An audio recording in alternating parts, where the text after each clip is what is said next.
Scandal, bribery, indictments, 80-year-old men. Sepp, it's coming. God, I love soccer. Just hear me out.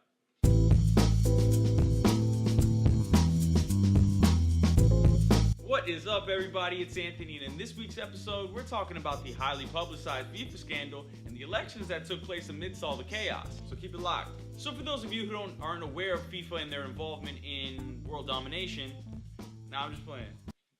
Kind of. So earlier this week, in a charge led by the United States and Switzerland, 14 very high-ranking FIFA executives were arrested for a number of charges, including racketeering, wiring fraud, bribery, a bunch of nasty charges. And the person that was left out of these charges is, of course, the one and only Sepp Blatter, the president of FIFA. FIFA is the organization that basically runs the soccer world. Now, 2 days after these arrests were made, Sepp Blatter was then re-elected for his 5th term as the FIFA president. Right after these allegations came out and all these arrests were made, Sepp Blatter went on to make a statement, and I quote, "I cannot monitor everybody all of the time." Really do. I don't know if he's the smartest man alive or the dumbest. I still haven't figured it out. Now, the two countries involved in these probes, the US and Switzerland. I find it kind of funny that these are the two countries that are launching these probes. The United States isn't really the biggest soccer country out, and Switzerland has a history of non-involvement in basically everything.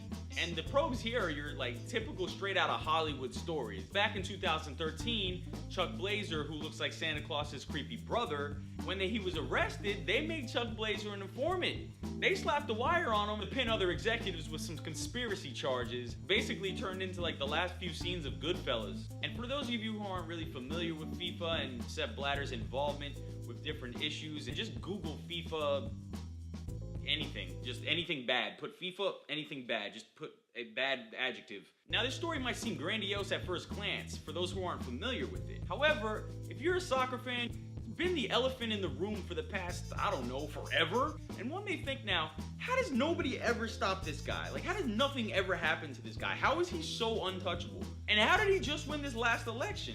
So let me break it down for you real fast. FIFA is an organization of all of the soccer-playing countries in the world. They share all of their revenues equally. The smallest country in the world gets just as much as the biggest country in the world. In the elections, like their revenue, everybody gets an equal vote. Every country gets one vote. He has a huge contingent of support in continents like Africa and Asia.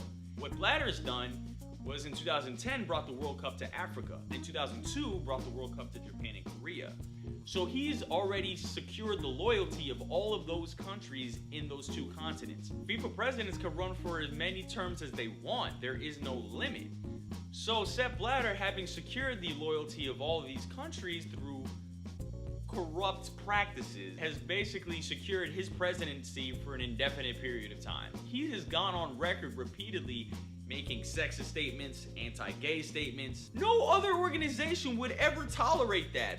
This guy answers to no one, which is why he has so much power. I say this about very few people, but this guy sucks. Money that has changed hands as part of these bribery and money laundering charges has gone through United States banks. Now, I find it very interesting that United States involvement has ramped up around the same time that they lost out on the bid to Qatar for the 2022 World Cup. Interesting, right? United States is like the crazy ex-girlfriend that just got left for another girl and is now vowing to make their other person's life miserable. Is going to probably make FIFA's life a living hell now. Good luck with that. But really, the corruption gone on in FIFA has been going on for decades. This has been a well-known issue, however, people didn't really want to get involved. So we really have nobody to blame but ourselves here. Essentially, the world created this monster by choosing to look the other way. Look at it this way.